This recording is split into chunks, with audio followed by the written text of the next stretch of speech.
bring in a couple of words that start with C that is just really prevalent in what you two embody, which is your connection and your collaboration.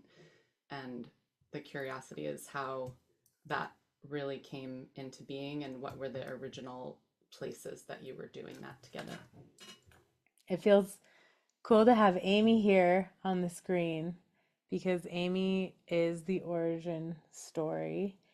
Um, and Amy told me that I needed to meet this person named Beth. And I told Amy that I didn't have capacity to meet anyone. And this was 9, 10 something years ago. And so it's interesting to have that decade vantage point because back then I was sick and I was also not in a place of being able to acknowledge my needs. I was afraid of people finding out or people I had a lot of stuff going on about being sick and disabled at that time, even though I was really sick and disabled. And so one of the ways that I was trying to navigate it without having community, without having support, without having language around it, like just feeling this like overtaking shame about it was I was like, I need to reduce what I'm doing. Like I can't meet new people. I can't, and it made sense that I had that intention because I was like, I can't sustain this. I'm burnt out. I'm unwell and I can't meet anyone new. And Amy was like, well, okay. Because I was clear. I was like, no more people. And I don't actually know what happened that boundary didn't end up happening. I'm not really sure, but I'm really glad because now when I look back over these 10 years, because I don't know how many of you are familiar with spoon theory.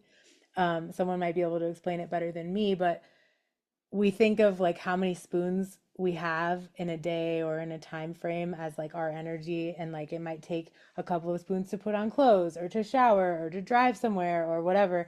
And some people have a ton of spoons and so they don't really have to think about going down the stairs or going in person somewhere or going to the grocery store. And some of us have a few spoons and so we're like counting them very judiciously because we can only, we're going to run out and then we're not going to be able to do anything because there's so few. And so that's how I've understood spoon theory.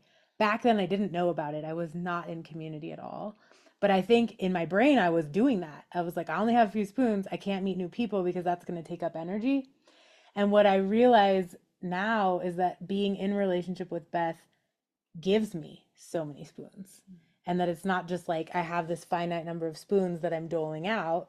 And part of what I've been in curiosity about, and I've loved to like experiment with folks and hear how you do this because I definitely don't feel like I have it all figured out. It's like, how do I make more spoons? Or like, what does it mean for spoons to come together and like become another thing that's like a multi-spoon thing? Like, what else is possible besides this like just I have these spoons and here they get used. Like that doesn't feel like the end of the story for me. And I definitely haven't, I feel like I'm still kind of at the beginning phases of exploring that. But Beth is one of those examples that I could have just said like, no, no more space. And now in this relationship, I am fed in so many ways and it is so spoon giving and energy and life and all the things giving to me. So those are some of my thoughts.